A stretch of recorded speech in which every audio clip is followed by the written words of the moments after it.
Okay, everyone. Thank you very much for attending. We will start the presentation, and then, as we get through this presentation, we'll have some questions later on. So first of all, I would like to thank everyone and extend a warm welcome for joining us today on this COVID-19 and hospitality investments. When I hear the word hospitality, I think of airlines, hotels, and travel, especially traveling, because it brings about a lot of positive emotions for most of us, such as meeting new people, learning a new culture, trying different restaurants, food, desserts, and seeing historical buildings such as castles. Many of us will have similar experiences with our friends and families that we can share about. However, all of that has changed today. For example, this occurred to my nephew who was studying in the UK when the outbreak occurred, and he had less than a week to depart, and he was frantically searching for flights. This had become a nightmare for him, and I would love to hear some of your thoughts and opinions later in the presentation about what are some of these changes for the COVID-19 has done. So I want to share a little bit about myself. My name is Leighton Chang, and I'm the Chief Operating Officer of Platinum Premier Global Equity. I was a former controller at Marriott International. And one of the things that I love about the hotels and I took from Marriott was when I first learned about one of the largest mergers and acquisition transaction made by Marriott in 1997 was when they purchased the Renaissance brand for $1 billion in cash. This was very mind-blowing to me, and this has stuck with me even to this day. The last property that I managed consisted of 1,500 plus rooms, generated $100 million in revenues, and we were ranked in the top 10% performing hotels in the Marriott brand. This experience has led me to be heavily involved with brand selections, site locations, working with banks on cash flow projections, environmental studies, usage of funds and cost breakdowns, working with the franchises on compliance and initiatives, revenue management, and overseeing front desk and housekeeping for our company. Our company is called Platinum Premier Global Equity, and we are composed of financial advisors and fund managers, and we help our investors to determine their risk tolerance and to identify investments based on their needs. We focus primarily on multi-use, multifamily, condos, and hotels. We have both domestic and international investors, especially when our international partners seek us for tax guidance and tax structures on different projects. Next is our team. We are a diverse group and we have multiple industry experiences, and they are also on this call. As we get into this presentation, if you look at the bottom of the screen, there should be a Q&A icon or button. And as we progress through the presentation, please feel free to type in all of your questions, and I'll be more than happy to answer all of them at the end of this presentation, or one of my teammates could chime in. A word from our compliance. This presentation is made for educational purposes only and is not intended to give or offer any type of investment advice. All investments have risks and are subject to losses. There are no guarantees.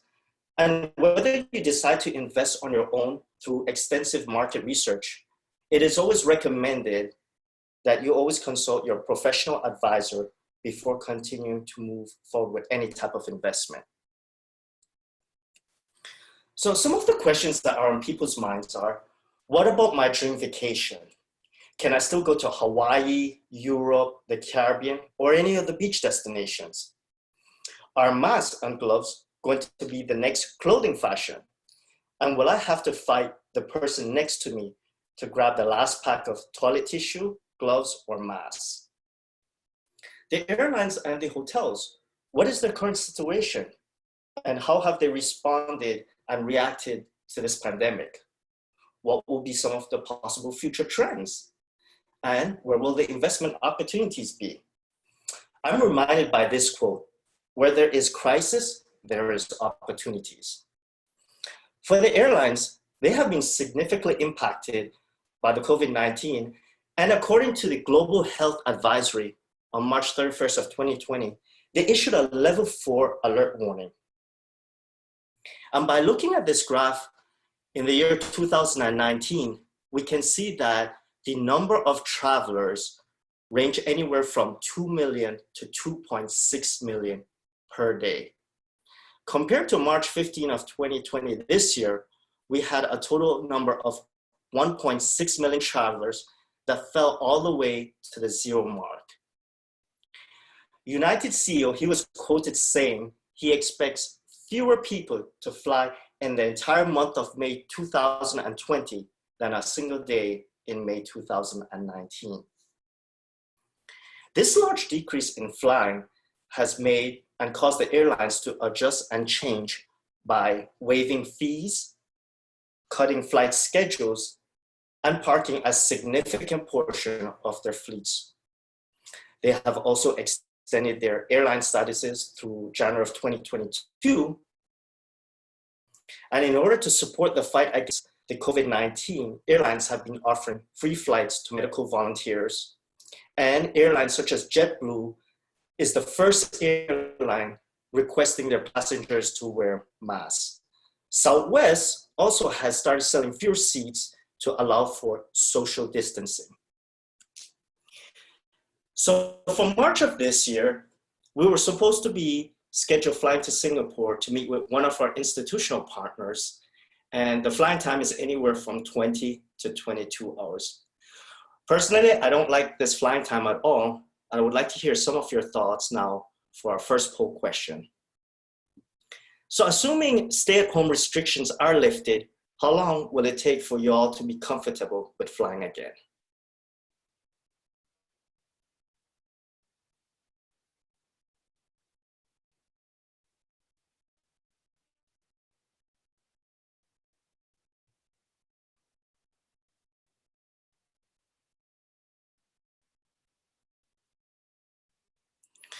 Okay, and the results just came in.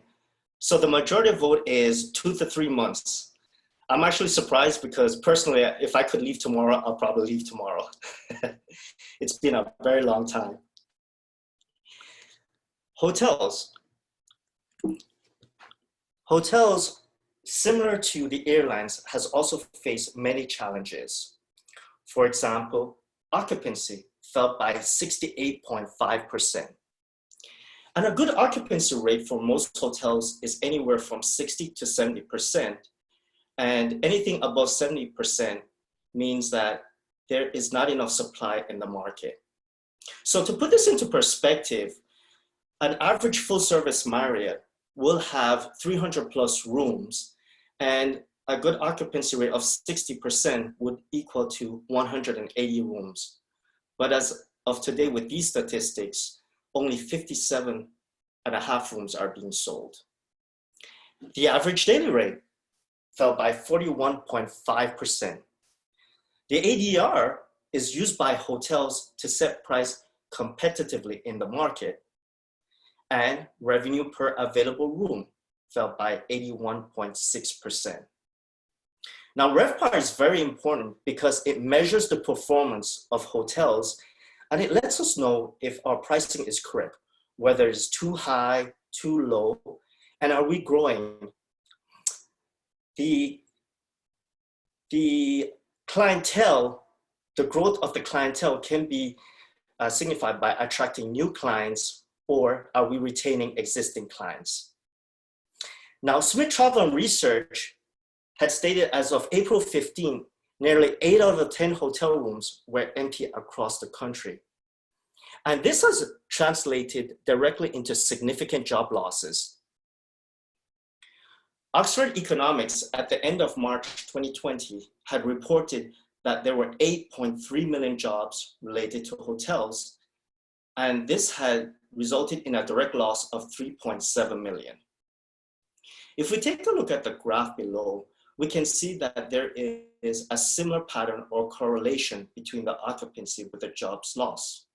So for example, in September 11, which was a significant time because it changed the behaviors of flying due to fear, the occupancy fell to 59%, which resulted in 400,000 lost jobs, compared to the global financial crisis, which we had a 54% occupancy, leading to 470,000 job loss. These job losses are directly related to housekeeping in terms of the hotel business. So for every 16 rooms that are not sold, one housekeeping job is eliminated. Now, similar to the airlines, the hotels have been making changes and adapting to the current situation and have changed their target audience. They are focusing more now on travel nurses, FEMA, and other government health officials. They have also been increasing efficiency in the workforce by cross-training, cross-functioning duties of the front desk hotel staff in working to the housekeeping, and vice versa, housekeeping working to the front desk staff. Properties have also been taking advantage of the SBA loans. There are two major loans right now. First is the Economic Injury Disaster Loan, and then the second one is the Paycheck Protection Program. Properties are also working with their mortgage lenders and other vendors in deferring payments anywhere from 3 months to a year. So this leads us, currently, this is a very rare occasions where many countries are affected by the pandemic at the same time. Governments are trying to save economies, and they're enforcing mandatory stay at home or implementing curfews. So with this in mind, do you think that the government is doing enough to help the travel and hospitality industry?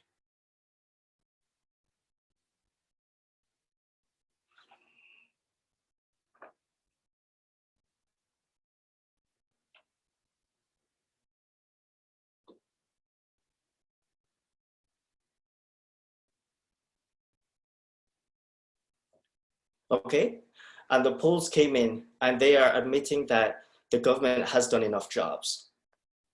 So just a quick response on that.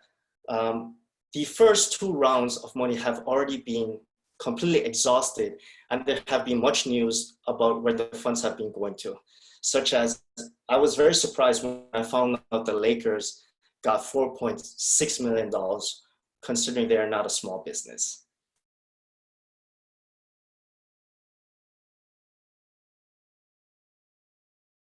Reviewing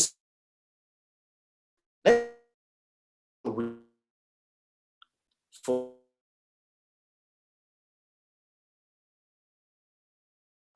and or take a typical 15 to 20 months of recovery time.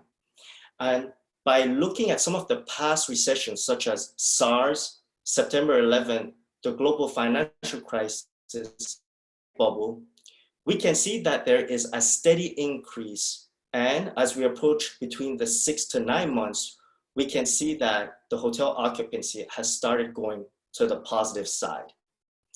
And from month 9 to month 14, there is a leveling or stabilization. And then from month 14 onwards, the demand levels are starting to progress to the pre-crisis levels. Demand to the RevPAR, for 2001, there was a negative 6.7% RevPAR, and in a matter of 2 years, it went to the positive side.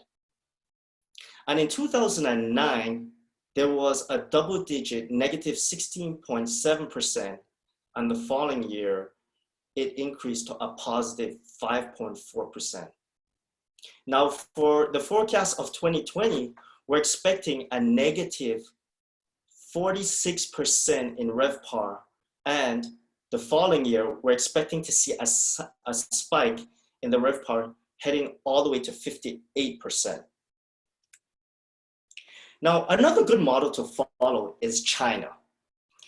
China was much ahead of us in terms of experiencing the COVID-19. And if we take a look at the graph below, we can see that when China hit the bottom in early February, they had a steady increase of occupancy all the way to 30%. And their forecast right now that they're looking to return to normal levels is expected to be around 7 months. Now, if we're using China as a benchmark, we can expect the US to follow similar trends. For example, Texas right now is expected to return or to open up in the next couple of weeks. And by following this trend, we can expect to see or hope to see that hotels will have a steady increase between 7 to 8 weeks. And from then onwards, where it would be aligning with previous slides, where we can have a recovery period from eight months onwards. Now, when we look at the past recessions, not all hotels are affected the same way. Certain hotels would fare a lot worse compared to other ones. And if we take a look at some of the bar graph below, let's take a look at the one to the left. As we can see, the upper scale hotel and the luxury hotels, they had a negative 24.5% in comparison to the economy and mid-scale hotels, which were in the mid-negatives. Now, in addition to the hotel types, location also plays a strong part. If we take a look at the resort and the airport hotels, they had a negative 19.2% compared to the interstate and the small towns, which had a very low negative 10s. Now, we're used to the comfort of our own beds and having a nice hot shower. And that brings to my mind when my wife and family and kids were going on their first trip, camping trip, and it could possibly be our very last trip. My wife would not leave the house without her air mattress, her pillow, and her blankets. So from my experience, I'm curious to hear what are some of your choices for comfort.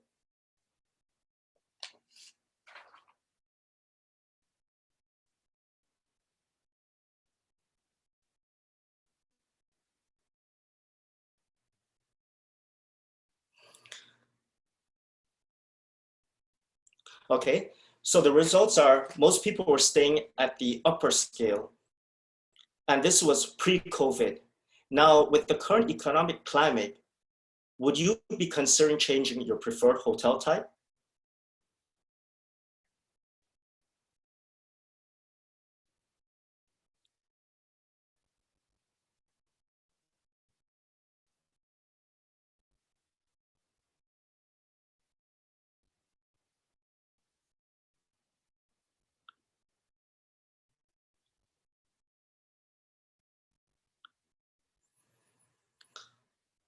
Oh,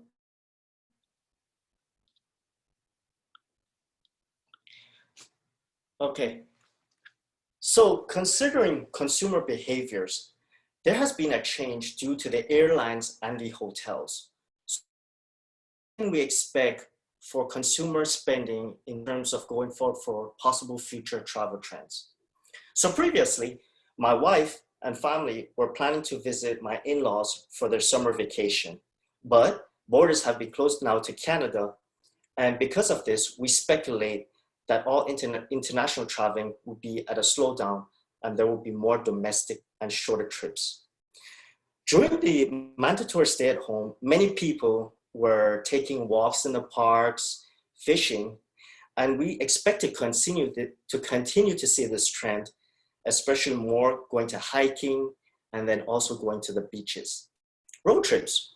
Road trips should become more popular as it is very easy to plan and hop into a car and drive 3 to 4 hours to an attraction or another destination, especially when the gas prices now are becoming much cheaper due to only being approximately in the low 10s for price per barrel. Finally, now for opportunities, what can we expect and what are some of the opportunities that we can look for the hotels? First of all, drive to leisure locations. So locations such as San Antonio, they may be able to attract families and leisure guests from surrounding cities such as Dallas, Houston, and Austin. And this is also due to because of the attractions such as Riverwalk and Alamo nearby. So this is only a 3 to 4 hour type of drive. And these type of locations fits into one of our projects that we recently did. We acquired a hotel in San Antonio that was off of I-10. It was in need of renovations and the current hotel management was underperforming. So these are the type of opportunities that we can look forward to more in the future. Next, there's an opportunity to purchase discounted notes. So hotels have loans and these loans are notes. When during this economic climate, hotels may be experiencing difficulties in making payments and banks may sell these notes at a discounted face value because of the fulfillment of the cash flow reserve with the central bank. Previously, the cash flow reserve is anywhere from 3% to 10%. And as hotels are increasing or having to make more payments, we can see there are opportunities and there are groups out there that we can work with that have access to these type of discounted notes. The third chance is there is an opportunity to issue loans to hotels. As hotels are having more difficulties with cash flow and they need funds very quickly, they are more than willing to pay for a premium for short-term loans. And finally, budget and lower mid-scale brands should be becoming increasingly popular as they already cater to road warriors, small groups, and families. But as consumers and businesses start cutting their spending amounts, we can expect to see there is a spillover of clientele from these upper scale model or brands, and due to the sensitive pricing and more cost savings.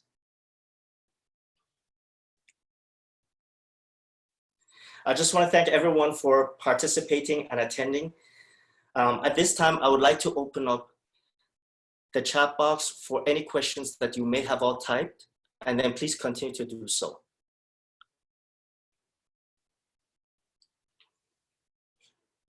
All right, the first question is, are there any hotels that are doing well in this environment?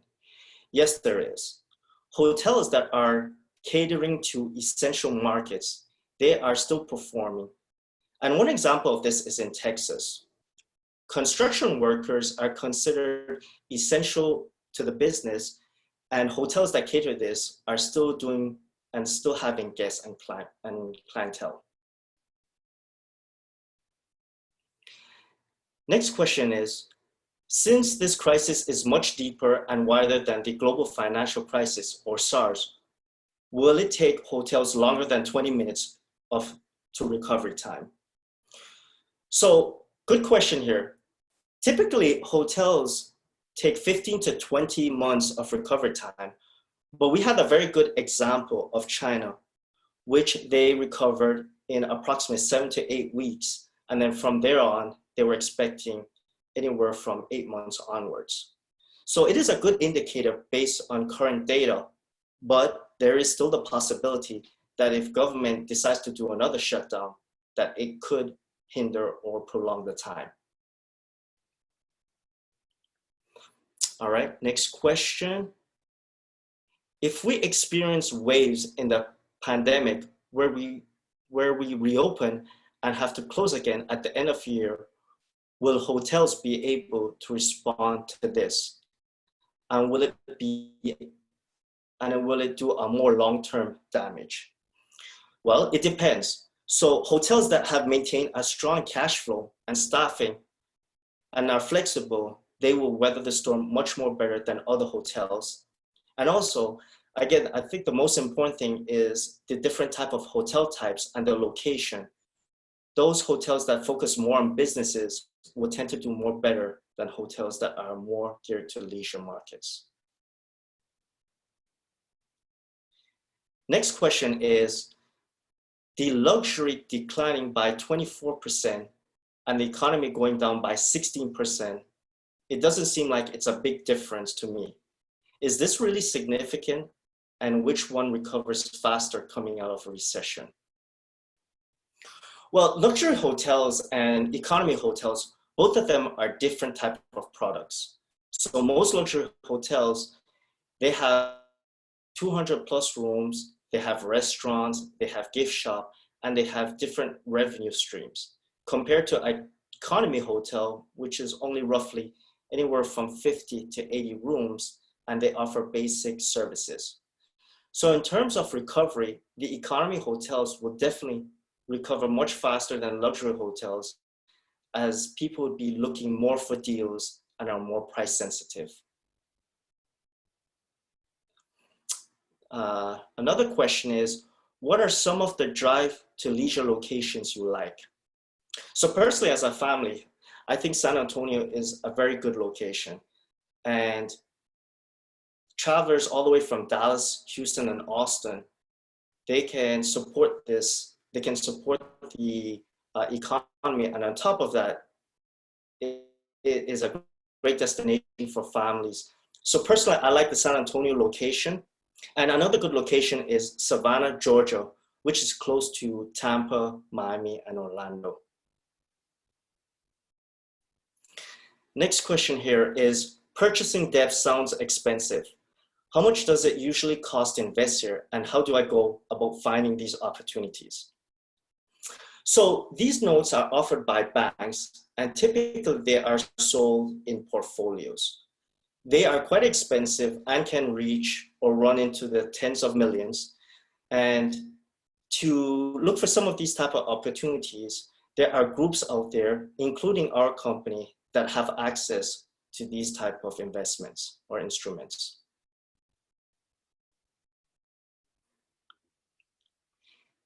Next question here is, would it be better for purchasing a hotel REIT or hotel stock like Marriott than investing in a property? Well, there's no right or wrong answer here, and it is a matter of your strategy and your comfort levels. Hotel REITs are portfolios and consist of multiple assets or equities in there. So it spreads out the risk and it's less maintenance. However, the hotel stock, it can have more gains, but then it requires more involvement and more work. But if you have more than one hotel stock, this could also spread out the risks. Next question, do you think banks will continue to lend out to hotels in the future? Seems like banks, they're trying to get out. So in this environment, it will be quite challenging to get loans from banks, but they will still continue to lend. And I think it will be much more stricter and the requirements will be much more harder for paperwork. But as RevPAR and occupancy steadily increases, I do see that banks will be more than willing to lend future. Next question is, what is going to happen to hotels that run out of money for operations? Are you seeing this occur? So right now, there's a lot of options out there. For example, the government, they have the SBA loans, which is the EIDL and also the Paycheck Protection Program. Then also a lot of the banks and vendors, they all have started deferring payments anywhere from 3 months to a year. And then the other option is, just previously mentioned, there are private lending sources that hotels could go for cash financing. All right, next question is, with the huge job loss, numbers unemployment projected to be 10% all the way through 2020, will the people be afford to travel? Yes, I think so. And the reason is because as gas prices have been getting more affordable to everyone, you know, a family of four could just hop into a car and then just go on a weekend trip and stay at the lower tier hotels, such as the Motel 6 or Sleep Inn.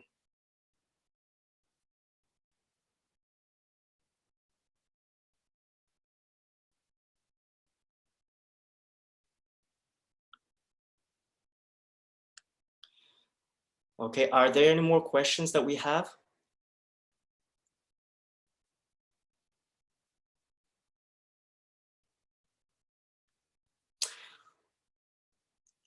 Okay. I would like to thank everyone for attending and participating in our presentation today. And if you have any more questions or you would like to discuss further about hotel investments, our contact information is right here for you all. And for everybody that registered, this presentation can be sent to you all.